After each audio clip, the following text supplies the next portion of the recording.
Hey guys, Pedro here to tell you about the latest from Hexvessel, Nocturne, out June 13th on Prophecy Productions. This album has 10 tracks, 58 minutes in length, and this is the band's 7th full-length studio album. They are a Finnish atmospheric post-black metal band.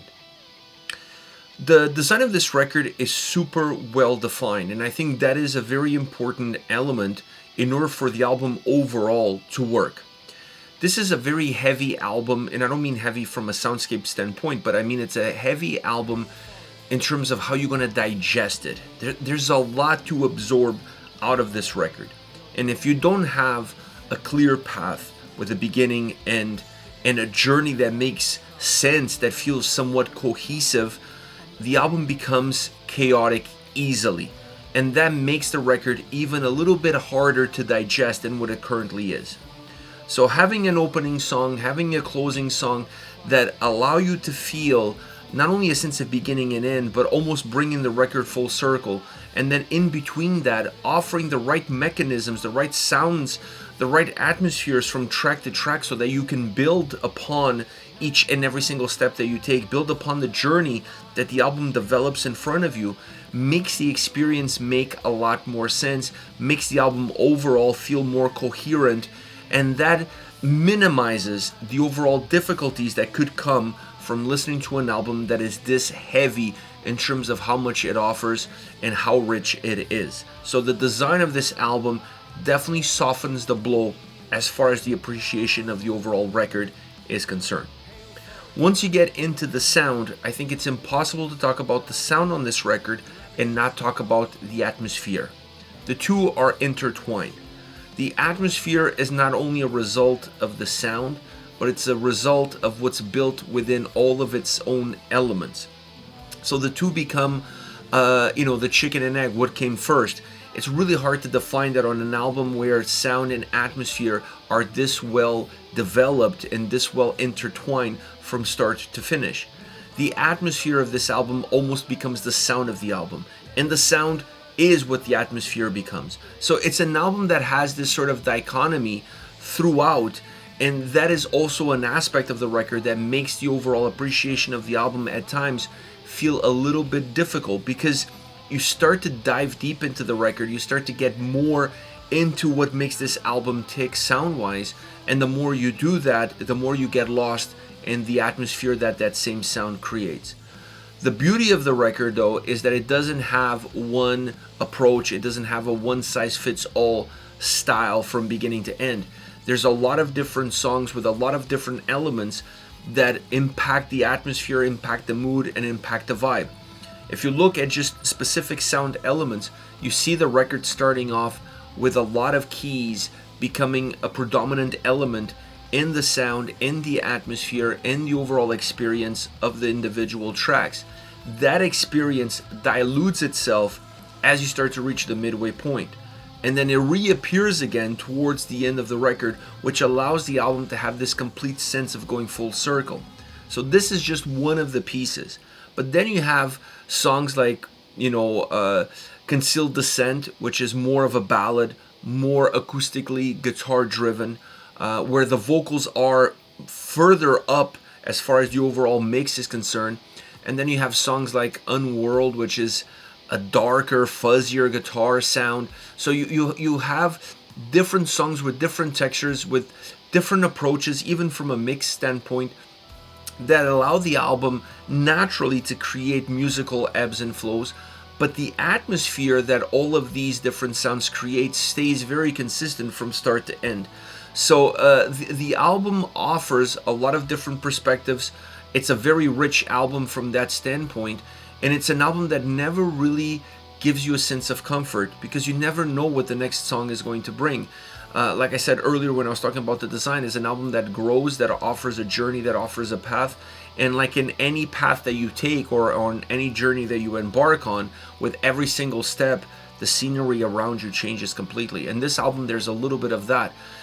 Keeping the atmosphere a little bit more consistent, not necessarily in terms of how it impacts the listener, but just in terms of how it exists within the tracks, I think it's their way of creating that unison, that sense of path, that sense of belonging, and then just changing the scenery around it. A really interesting album sound-wise from that standpoint. An album that depends heavily on the guitar sound, on the keys. It has those two perhaps as the two main core elements of what drives the songs. Everything else is there in order to compensate and in order to make that experience as complete as possible.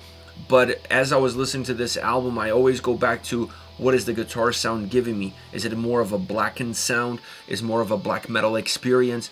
Is it a little bit more narrow? Is it a little bit more fuzzier? Is it a little bit more psychedelic? All of these elements are present there, so the guitars become a little bit of an agitator of what the sound offers. And then you have that sense of balance at the beginning, that sense of balance at the end when it comes to the keys and the atmosphere that they provide. A really interesting album from that standpoint, where the vocals, by its nature, are very haunting. The clean vocals on this album are super haunting, and certain tracks more than others, depending on where they're sitting within the mix. But always very haunting nevertheless. And then, sprinkling in some harsh vocals here and there, it adds some spice. It adds actually some darkness, more than aggression, more than heaviness, more than intensity. I feel like it has a different experience when it comes to those harsh vocals. And overall is a demanding album. This is a very, very demanding album, not just because it has 58 minutes in length, but just the nature of the sound itself, the way it's designed, the way it's presented.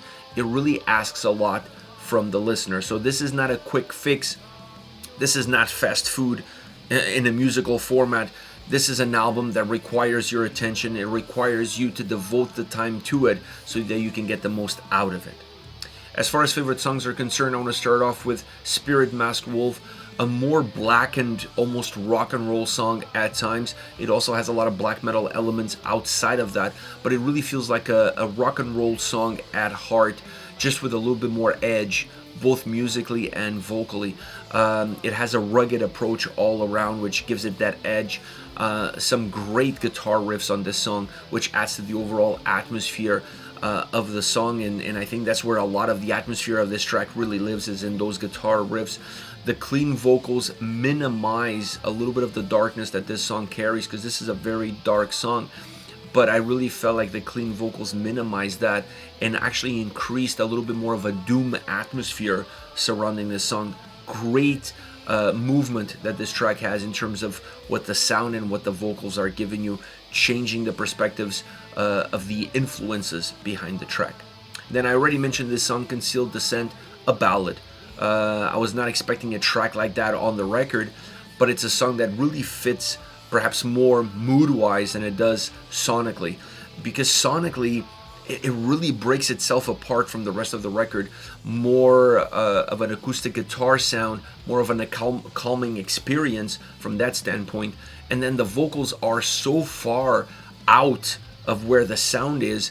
Even in that aspect, the song feels very unique. There's no other track where the vocals have this predominance and where the vocals are segregated from everything else. So that separation allows the vocals to have a little bit more of a pedestal, and it allows the sound behind it to become more of a canvas, and the vocals become the brush strokes. That is a little bit of the design of this song. Very unique track on a very unique album overall. I also mentioned Unworld before. I like this song a lot. To me, it's perhaps not the most straightforward song on the album, but it definitely has that sort of straightforward experience to it. Very fuzzy, very psychedelic, really emphasizing the experience with the vocals. The vocals on this track are also very unique and very different, because it's more almost like a choir. There's a lot of layers, there's a lot of substance into the vocals, and they're buried at times a little bit deeper in the mix, creating even more of a sense of layers and of backing vocals, emphasizing those details even furthermore because of where the vocals sit within the overall mix. But the fuzzier guitar sound, the overall guitar sound, gives this song not just a sense of direction, but it gives this song such a great atmosphere, such a great vibe. It's really a song that's defined first and foremost by the guitar sound. It's a very guitar focused, very guitar centric song all around. This is it, Hexvessel with Nocturne, once again out June 13th on Prophecy Productions. Let me know your thoughts on the band on the singles. Hit me up in the comment section. I'll see you all at the next video. Take care, guys.